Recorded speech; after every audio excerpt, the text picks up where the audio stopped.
Notre invité ce soir, Serge Moré, le directeur général adjoint de l'Agence régionale de santé. Bonsoir. Bonsoir. Merci d'avoir accepté notre invitation. La campagne de vaccination, on en parle beaucoup évidemment depuis plusieurs jours maintenant. Elle a commencé très timidement, fin décembre. Ça a provoqué pas mal de reproches. D'ailleurs, le gouvernement qui martèle depuis le début de la semaine que ça va s'accélérer. Concrètement, on en est où aujourd'hui dans notre département, Serge Moré, concernant cette campagne de vaccination ? Alors où est-ce que nous en sommes?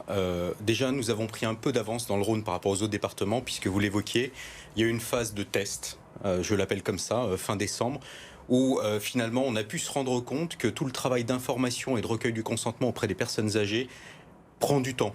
Voilà. Et finalement, actuellement, tous les EHPAD bénéficient de cette avance de phase par les Hospices civils de Lyon à ce moment-là. Ce qui est prêt, le congélateur fonctionne à Lyon, il fonctionne bien. Le congélateur fonctionne à Villefranche également. Des doses sont arrivées, bien évidemment, dès la fin du mois de décembre aux Hospices civils de Lyon. Des doses supplémentaires sont arrivées hier et aujourd'hui. Aujourd'hui, on a à peu près combien de doses disponibles sur le Aujourd'hui, département ? on a environ, sur le département, 25 000 doses disponibles. Ça, c'est pour ce qu'on appelle les flux hospitaliers. Et puis, par ailleurs, pour les EHPAD, nous avons également, au niveau régional, 200 000 doses disponibles qui vont être au fur et à mesure dispensées dans les EHPAD de la région, et y compris ceux du Rhône.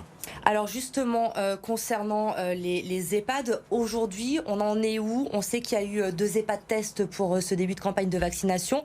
Vous avez déjà, j'imagine, établi un calendrier. Combien d'EHPAD du département du Rhône peuvent avoir accès à cette campagne de vaccination et comment ça va évoluer sur les prochaines semaines? Alors, tous les EHPAD auront accès à la campagne de vaccination dans le courant du mois de janvier. C'est une priorité. Pourquoi? Je rappelle un chiffre. Si en population générale, toute classe d'âge confondue, 3 personnes infectées sur 100 seront hospitalisées, pour les plus de 80 ans, c'est plus de 33 patients infectés sur 100 qui seront hospitalisés. C'est pour ça qu'on privilégie les personnes âgées dépendantes. Et là, concrètement, on démarre par les unités de soins longue durée des Hospices civils de Lyon, également par les hôpitaux en proximité comme Sainte-Foy ou Neuville, qui vont rapidement bénéficier. Et les EHPAD, dans le courant de la semaine prochaine, les autres EHPAD, publics, privés, seront également approvisionnés en vaccination. Et actuellement, ils effectuent tout un travail, comme je le disais, d'information et de recueil des consentements. Alors tout se passe normalement. Pour autant, hier sur notre plateau, Alexandre Vincent, le maire de Rieux-la-Pape, était ici à votre place. Il déplorait, lui, n'avoir aucune information de votre part. À Rieux, il n'y a encore aucun EHPAD qui a pu commencer la vaccination. Est-ce que c'est normal? Vous contactez les élus locaux au fur et à mesure de cette campagne de vaccination. Comment ça se passe? Alors comment ça se passe? Ça se passe déjà par la mise en place ce matin même d'une instance qui rassemble les élus, sénateurs, députés, mais également les représentants des villes via l'Association des maires de France du Rhône. L'information globale leur a été donnée, beaucoup de questions posées, c'est tout à fait normal, il faut y répondre. Ça se passe aussi par une communication grand public de notre part, et je vous remercie de m'inviter. Et évidemment, au fur et à mesure que la campagne s'accélère, on prévient évidemment le maire où se trouve un EHPAD, et évidemment que ce soit à Villefranche, à Lyon, à Corba, on préviendra les maires au fur et à mesure, bien sûr.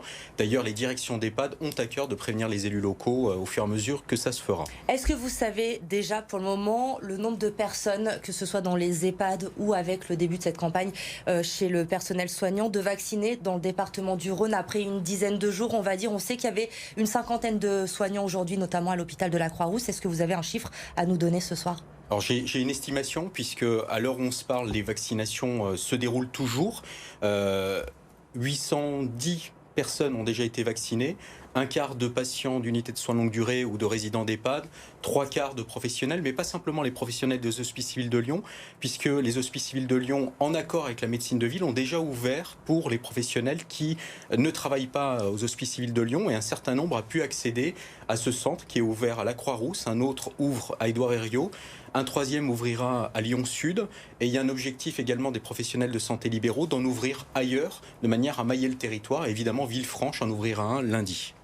En ce qui concerne justement cette campagne de vaccination, on a entendu ces derniers jours plusieurs élus locaux qui demandent à être plus impliqués dans l'organisation de cette campagne, en mettant notamment en place des centres de vaccination. Alors hier soir, Emmanuel Macron a répondu à cela, hein. Il y aura bien des centres de vaccination, mais pas plus de 5 ou 6 par département. Ce ne sera pas forcément dans chaque commune. C'est vous qui allez gérer, l'Agence régionale de santé, l'installation justement de ces centres. Ils vont être où? Il va y en avoir combien? Est-ce que vous avez déjà un peu planché sur le sujet? Alors, ce qui est important d'évoquer d'emblée, c'est que ces centres de vaccination seront très utiles, mais pour la deuxième phase. C'est quoi la deuxième phase? C'est quand on sera en population générale, c'est-à-dire les personnes qui résident à domicile. Dès la fin du mois de janvier, il faut qu'on inclue les personnes de plus de 75 ans qui sont à domicile. Et là, il faudra effectivement faire un travail collaboratif ARS préfecture, donc service de l'État, avec les collectivités territoriales pour deux raisons. Un, elles connaissent bien ce public de personnes âgées à domicile de plus de 75 ans. Et deux, effectivement, elles apporteront une logistique importante. ARS préfecture, notre binôme fera en sorte aussi qu'il y ait du monde pour vacciner. Ça n'est pas tout d'ouvrir un centre, il faut effectivement que les professionnels de santé soient là pour accueillir les personnes et les vacciner. Surtout qu'on le rappelle, avec ce vaccin qu'on ne connaît encore pas très bien, pour la première vaccination, la première injection, il faut une surveillance de 15 minutes après l'injection de la première dose qui doit être faite par un professionnel. C'est ça, il y a une sorte de supervision médicale pendant un quart d'heure pour vérifier qu'il n'y a pas d'effets secondaires majeurs. Et je tiens à rassurer parce que ce soir en région, on sera presque à 1800, 1900 personnes vaccinées, dont 810, vous l'avez compris, au moins 810 dans le Rhône. Ça se passe bien, voilà, ça se passe bien, mais cette supervision médicale est nécessaire. Comme vous le disiez, le temps qu'on connaisse un peu mieux ce vaccin. Mais dans d'autres pays, on voit que ça se passe bien et l'objectif, c'est d'accélérer. On accélère d'abord dans les EHPAD et les personnels de plus de 50 ans, professionnels de santé notamment. Et très rapidement, dans le courant du mois de janvier, vous l'avez compris, c'est les plus de 75 ans. Toujours cette optique âge, puisque malheureusement, on l'a vu, première et deuxième vague, les décès ont surtout concerné les personnes de plus de 70 ans. Il faut absolument les protéger. Ces centres de vaccination, ils seront où? Dans des gymnases sur Lyon, mais également peut-être dans des communes plus isolées pour que tout le monde puisse y avoir accès. Et vous pensez qu'ils seront prêts à quel moment? L'idée, c'est de mailler le territoire sans en rajouter trop, puisque, voilà, au-delà de la logistique, comme je le disais, il faut des personnes pour vacciner le public qui viendra se faire vacciner. L'idée, c'est pour le Rhône qu'on soit du nord au sud et de l'est à l'ouest, vers les monts du Lyonnais, pour citer cet exemple-là, ou le Beaujolais un peu plus au nord. On ne s'est pas fixé de chiffres, mais effectivement, 5-6 centres me semble un chiffre intéressant, avec l'apport des collectivités territoriales qui apportera cette logistique et surtout le lien avec les patients de plus de 75 ans. On sait que le gouvernement a fixé un objectif d'1 million de Français vaccinés à la fin du mois de janvier. Il y a eu ces critiques sur ce retard peut-être à l'allumage. Pour nous, dans notre région, dans notre département, vous pensez que nous serions en capacité de vacciner combien de personnes d'ici la fin du mois de janvier? Nous aurons rattrapé le retard qu'il peut y avoir? L'objectif pour la fin janvier, début février, c'est de faire en sorte que tous les résidents d'EHPAD et tous les patients qui sont en unité de soins de longue durée puissent être vaccinés. Donc il y a environ en région 80 000 résidents d'EHPAD. Donc c'est cet objectif-là qu'on se fixe notamment, plus 10 000 patients. On aura les doses suffisantes pour vacciner tout le monde d'ici la fin janvier? Vous l'avez compris, on en a 200 000 actuellement pour les EHPAD. Il y en a en région, au-delà des 25 000 que j'ai cités d'ores et déjà aux Hospices civils de Lyon, 150 000 qui sont disponibles dans les flux hospitaliers. Et il y a des réassorts hebdomadaires qui sont prévus. Donc voilà, l'idée, c'est d'accompagner les doses qui arrivent avec aussi un effort de conviction. Parce qu'en fait, là, le chiffre que je vous donne, c'est un chiffre qu'on aimerait vraiment atteindre. Ça veut dire qu'on aura vacciné tout le monde. Il faut que tout le monde donne son consentement, effectivement, parce qu'on le rappelle, ce vaccin n'est pas obligatoire, mais ce vaccin, pour le moment, c'est le seul remède que l'on a pour sortir de cette épidémie. Justement, l'épidémie, on en est où dans le département? Est-ce qu'on peut dire qu'aujourd'hui, les hôpitaux lyonnais sont encore sous tension? Alors, heureusement, ça n'a plus rien à voir avec ce qu'on a connu dans le courant du mois de novembre, où véritablement ça a été très compliqué. Et je salue à nouveau le travail des hospitaliers, mais également de la médecine de ville.